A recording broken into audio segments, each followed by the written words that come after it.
आज पूरी कांग्रेस पार्टी ने मिलकर के किसानों की बात उठाई और अतिवृष्टि की बात उठाई। और जब हमने ये मुद्दा विधानसभा में उठाया और सत्ता पक्ष के मंत्री इस पे जवाब दे रहे थे, तो जिस तरह से सत्ता पक्ष के साथियों ने दबाने की कोशिश की, इनके पास कोई जवाब नहीं है। क्रिटिकल सिचुएशन, जब विशेष परिस्थितियां बन चुकी हैं और मैंने ये पूछा कि विशेष परिस्थितियों में क्या सरकार क्यों नहीं विशेष पैकेज बनाती है उन 22 जिलों के लिए जहां विशेष परिस्थितियां बन गई है, और इतने में बीजेपी के सारे जो नेता हैं वो बौखला गए, अध्यक्ष जी अनर्गल बातें करने लगे। तो ये जो तरीका है सरकार का, ये गलत है। ये यानी किसान की आवाज को भी नहीं उठाने देना चाह रहे हैं। ये तानाशाही सरकार है जो कभी भी किसानों के, पब्लिक के हित में नहीं है। आज पूरी कांग्रेस पार्टी ने मिलकर के किसानों की बात उठाई और अतिवृष्टि की बात उठाई। अतिवृष्टि पे कल भी मैंने मेरी कॉन्स्टिट्यूंसी में अमागढ़ इलाके में लाल डूंगरी के ऊपर जिस तरह से वहाँ मकान दब गए, 5-5 फुट नीचे मकान दब गए, गाड़ियाँ दब गई, लोगों के पालतू जानवर दब गए, और मैंने मुद्दा उठाया और अभी तक कोई बहुत अच्छे से रिलीफ कार्य शुरू नहीं हुआ है। अभी भी उस जगह 6-6 फुट 7-7 फुट मिट्टी जमा है। और जब हमने ये मुद्दा विधानसभा में उठाया और सत्ता पक्ष के मंत्री इस पे जवाब दे रहे थे, तो जिस तरह से सत्ता पक्ष के साथियों ने दबाने की कोशिश की, इनके पास कोई जवाब नहीं है। मुद्दे पे जवाब नहीं देना चाहते। हम सिर्फ एक ही बात कह रहे थे कि जब विशेष परिस्थितियां हैं, सरकार ये मान रही है कि अतिवृष्टि हुई है, सरकार ये मान रही है कि औसत से 62% ज़्यादा बरसात हुई है, तो सरकार को ये भी मानना चाहिए कि विशेष परिस्थिति में विशेष पैकेज निकाले और किसानों को फायदा दे। लेकिन सरकार इस बात पे बात नहीं कर रही है, सरकार दूसरी बातें कर रही है। और हमारे साथी विधायक जो अशोक चांदना जी हैं, उनके क्षेत्र में बारिश का प्रकोप है चारों तरफ। जब उन्होंने आवाज़ उठाने की कोशिश की तो उनको पर्सनल लेवल पे चेतावनी दी गई। तो मैं ये कह रहा हूँ कि इस तरह से अगर आप आवाज़ दबाओगे तो आवाज़ दबाने से मुद्दे शांत नहीं होंगे।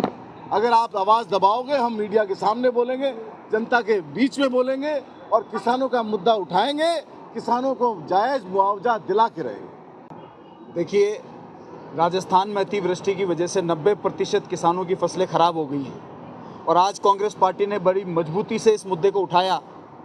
जब आपदा राहत मंत्री ने जवाब दिया कि विशेष परिस्थितियां हो चुकी हैं, 22 जिलों में तो अति से भी ज़्यादा वृष्टि हो गई है और 16 जिलों में क्रिटिकल सिचुएशन, जब विशेष परिस्थितियां बन चुकी हैं और मैंने ये पूछा कि विशेष परिस्थितियों में क्या सरकार क्यों नहीं विशेष पैकेज बनाती है उन 22 जिलों के लिए जहां विशेष परिस्थितियां बन गई है, और इतने में बीजेपी के सारे जो नेता हैं वो बौखला गए, अध्यक्ष जी अनर्गल बातें करने लगे।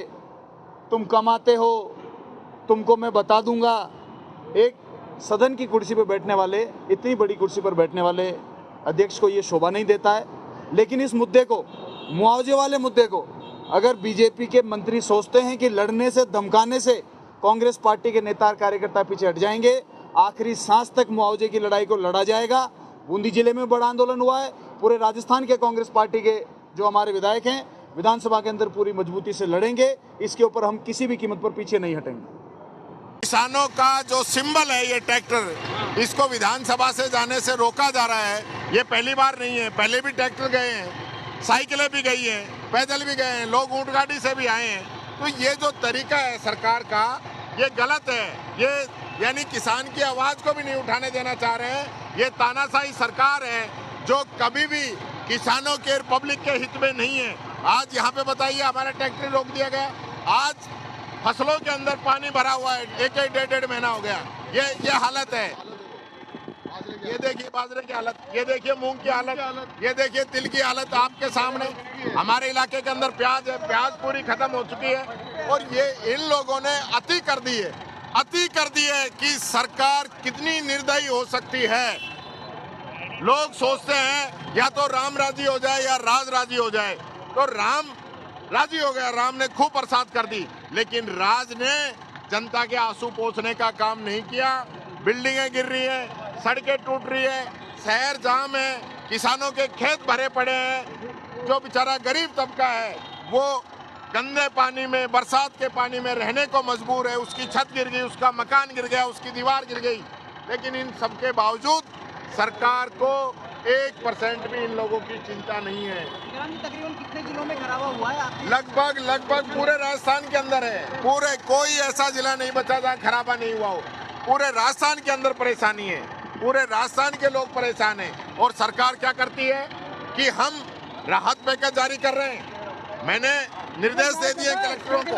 भाई वो निर्देश देने के बाद में काम क्या हुआ? काम क्या हुआ? 1 महीने से अधिक का समय हो चुका है। 1 महीने के अधिक से जनता परेशान हो रही है, सड़कें टूटी हुई हैं, रोड जाम हो रहे हैं, फसलें बर्बाद हो गई है। खेत जो है एक बार ही नहीं, अगली फसल भी बर्बाद है, अगली फसल भी किसान नहीं कर पाएगा। ऐसी स्थिति के अंदर मैं ये कहना चाहूँगा, इस सरकार के दिल के अंदर थोड़ी सी भी दया और धर्म और हया अगर बची हो तो राजस्थान की जनता के लिए ये लोग अपना खजाना खोल दें। इन लोगों के पास भारत मंडपम के लिए 3500 करोड़ हैं, लेकिन राजस्थान के आम आवाम के लिए पैसे नहीं हैं। सिर्फ दिखावा किया जा रहा है कि हम लोग इनकी सहायता कर रहे हैं। कहाँ है SDRF, कहाँ है NDRF, कहाँ ये सारी टीमें? सैकड़ों से अधिक लोगों की मौत हो चुकी है, सैकड़ों से अधिक मौत हो चुकी है। उनके लिए सरकार ने कोई सुविधा नहीं की। यानी कि आप मॉनिटरिंग नहीं कर सकते, लोगों को गहरे पानी में जाने से रोक नहीं सकते। और किसान जो बर्बाद हो गया, मेरे यहाँ पे प्याज की फसल होती है, कहीं मूंग की फसल होती है, कहीं तिल्ली की फसल होती है, कहीं बाजरे की फसल होती है, कहीं ग्वार की फसल होती है। सारी फसल बर्बाद हो गई है और सरकार जो है इस पे कोई निर्णय नहीं कर पा रही है। हम सदन के बाहर भी, क्योंकि अंदर जाने से अंदर हमारा माइक बंद किया जाता है, बोलने से रोका जाता है। हम अंदर भी आवाज उठाएंगे और बाहर भी आवाज उठा रहे हैं कि किसानों को विशेष पैकेज दें और आज ही मुआवजा घोषित करें। आज मुआवजा घोषित करके कहे कि सरकार हम किसानों को कितना मुआवजा दे रहे हैं। और इसके अलावा जो आमजन परेशान हो रहा है, हर जगह जाम लगे हुए हैं, सड़कें टूटी हुई है, लोग घरों के बाहर सो रहे हैं, उनके रहने की जगह नहीं बची है, उनके लिए भी सरकार तुरंत कार्रवाई करे। ये हमारा निवेदन इस सरकार से रहेगा। लेकिन सत्ता पक्ष ये कह रहा है कि हम जो मुआवजा दे रहे हैं, विपक्ष जो सदन में बात नहीं कहकर इस तरीके से जो स्टंटबाजी कर रहा है। देखिए, अगर ये इसको स्टंट माने तो मानते रहें। यानी किसान की आवाज उठाना स्टंट है तो हम करेंगे, मजदूर की आवाज उठाना स्टंट है तो हम करेंगे, पूरा शहर जाम है अगर इसको स्टंट मानते हैं तो हम करेंगे। इनको नहीं दिख रही है सारी चीजें, क्यों नहीं करते हैं? ये बताएं कितना पैसा जारी किया है, कितना खर्च किया है। ये खर्च कितना किया है ये बता दें। खर्च कितना किया है, कितना जारी किया है, कितना अनाउंस किया है, बताएं तो सही। जबानी जमा खर्च चल रहा है भाई साहब, जबानी जमा खर्च। उस किसान से पूछिए, उस मजदूर से पूछिए कि जिसके सपनों पे पानी फिर गया, उसकी बात ये लोग नहीं करेंगे। तो आज विधानसभा में मुआवजे का आश्वासन मिल जाएगा तो अगर कब तक कराएंगे? बरसात तो 1.5 महीने से हो रही है, कटाई हो चुकी है। बरसात तो 1.5 महीने से हो रही है, उसकी गिरदावरी कब होगी, कब कराएंगे? परसों मुख्यमंत्री जी निर्देश दे रहे हैं, किसान 1-1.5 महीने से परेशान है। यानी कई जगह तो 40-40 दिन से पानी खड़ा है लोगों के घरों में, खेतों में, उसका पानी तक ये नहीं निकाल सकते, तो काहे की गिरदावरी करेंगे? किसानों की मांग पूरी करें। तो आने वाले दिनों में कई जगह अजमेर साइड में कई जगह पानी खेतों में भर गया है, तो आने वाले कितने समय तक? तो सरकार को पानी निकालना चाहिए ना, उसका तरीका सरकार लेके आए ना। ये शहरों की नालियां बरसात से पहले नाले तक साफ नहीं की इन लोगों ने, तो ये किसानों के खेत कहाँ से क्लियर कर देंगे? देखिए, मानसून मेहर बरसा रहा है, ना टूटे। GST स्लैब की राहत दी है, कह रहे हैं कि किसानों को राहत दे दी हमने। क्या राहत दी है किसानों को? यानी कि 8 साल तक किसानों को लूट के, किसानों का ही पैसा 8 साल तक लूट के, ये मांग तो हमने 17 में ही कर दी थी। राहुल गांधी ने 2017 के अंदर कह दिया था कि आप किसानों पे टैक्स लगा रहे हो, आप कफन पे टैक्स लगा रहे हो, आप अगरबत्ती पे टैक्स लगा रहे हो। तो 8 साल बाद जो बात आप मान रहे हो, ये 8 साल पहले माननी चाहिए थी। देर आए दुरुस्त आए, ये कहना चाहूंगा मैं इन लोगों को। कोई राहत नहीं दी है, 8 साल लूटने के बाद में इनको अकल आई है।